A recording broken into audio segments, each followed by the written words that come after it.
Kakinada rural TDP coordinator పిల్లి సత్యబాబు తన పదవికి రాజీనామా చేయడం కూటమి శ్రేణుల్లో హాట్ టాపిక్గా మారింది. రాజీనామాకు ఆయన చెప్పిన కారణాలు జిల్లాలో చర్చనీయాంశంగా మారాయి.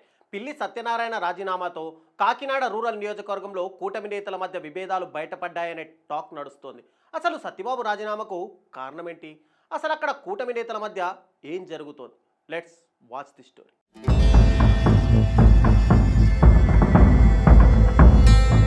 Kakinada rural Janasena MLA Pantham Venkateswara Rao alias నానాజీకి రూరల్ టీడీపీ ఇన్ఛార్జ్ పిల్లి సత్యబాబుకి మధ్య విభేదాలతో రూరల్ నియోజకవర్గంలో రాజకీయాలు ఈటెక్కాయి.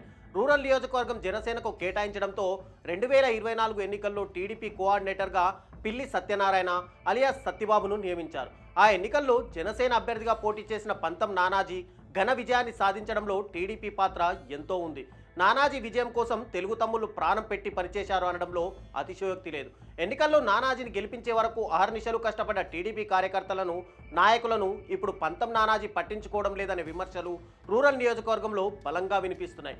ఆ క్రమంలో రూరల్ టీడీపీ కోఆర్డినేటర్ పదవికి పిల్లి సత్యనారాయణమూర్తి రాజీనామా చేస్తున్నట్టు ప్రకటించారు.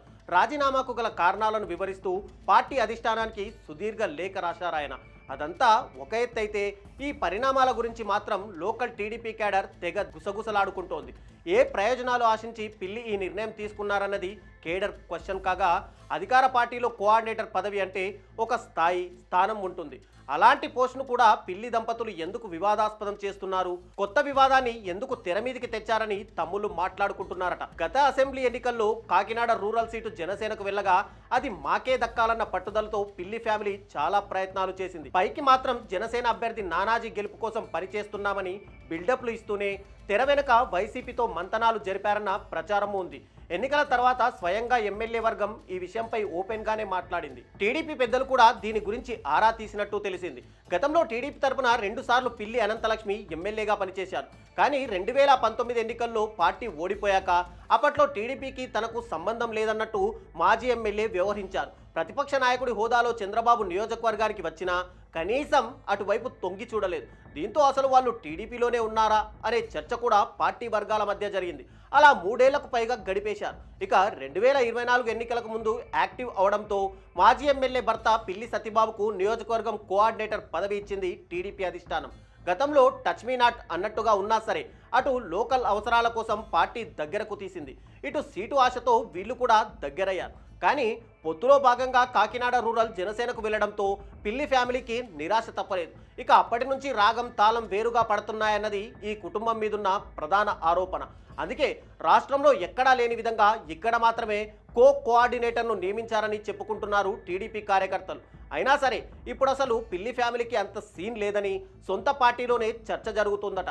ఏదో ఎన్నికల సమయంలో బుజ్జగింపుల కోసం సత్యబాబుకు కోఆర్డినేటర్గా అవకాశం ఇచ్చారు కానీ వాళ్ళ మీద పార్టీకి అంత ఆశలేం లేవని సొంత క్యాడరే మాట్లాడుకుంటున్న పరిస్థితి నెలకొంది. ఇక తన పదవికి రాజీనామా చేస్తూ ఒకవైపు ఎమ్మెల్యే మీద, మరోవైపు పార్టీ కోఆర్డినేటర్ మీద సత్యబాబు ఫైర్ అయ్యారట. పార్టీ అబ్జర్వర్ కూడా తనకు విలువ ఇవ్వడం లేదని మండిపోతున్నారాయన. ఈ వ్యవహారాలపై జిల్లా పార్టీ నేతల మధ్య ఆసక్తికరమైన చర్చ జరుగుతోందట. పరిస్థితులను బట్టి సత్యబాబు, అనంతలక్ష్మి దంపతులు వ్యవహరించాలని, అలా కాకుండా లేనిపోని హడావిడి చేస్తే వాళ్ళకే మైనస్ అవుతుందని కూడా మాట్లాడుకుంటున్నట్టు సమాచారం. గత ఎన్నికల్లో సీట్ రాదని తెలిసాక పార్టీ జెండాలు తగలబెట్టి చంద్రబాబు వ్యతిరేకంగా నినాదాలు చేయించిన మాట మర్చిపోయారా అని కూడా ప్రశ్నిస్తున్నారట కొందరు నాయకులు. పార్టీ అన్ని వ్యవహారాలను గమనిస్తూనే ఉంటుందని, టైం వచ్చినప్పుడు ఎవరిని ఎక్కడ ఎంత నైస్గా కట్ చేయాలో అధిష్టానానికి తెలుసని సెటైర్లు కూడా పడుతున్నాయట. అయినా పిల్లి ఫ్యామిలీకి ఇదేమీ కొత్త కాదని, ప్రతిసారి రాజీనామా చేస్తామని బెదిరింపులకు దిగడం వల్ల వాళ్లతో పాటు పార్టీ కూడా పల్చనవుతుందని అంటున్నారు ద్వితీయ శ్రేణి నాయకులు. అసలు ఇప్పుడు పార్టీలో మెజార్టీ క్యాడర్ పిల్లి నాయకత్వాన్ని తిరస్కరిస్తున్నారు కాబట్టి కొత్త పలుకులు పలుకుతున్నారన్నది ఇంకో వర్షన్. మొత్తానికి కాకినాడ రూరల్ కోఆర్డినేటర్గా పిల్లి సత్యబాబు రాజీనామాను పార్టీ అంత సీరియస్గా తీసుకోనట్టు కనిపిస్తోందని లోకల్లో వినిపిస్తున్న టాక్. ఇక ప్రతిసారి చిన్నపిల్లల ఆటల రాజీనామాలు డ్రామాలు ఆడితే నాన్నా పులి కథలు అవుతుందే తప్ప ప్రయోజనం ఉండబోదన్నది నియోజకవర్గంలో విస్తృతాభిప్రాయం. తాజా రాజీనామా క్రమంలో ఈసారి టీడీపీ అధిష్టానం ఎలా స్పందిస్తుంది అన్నది ఇక్కడ ఇంట్రెస్టింగ్గా మారింది.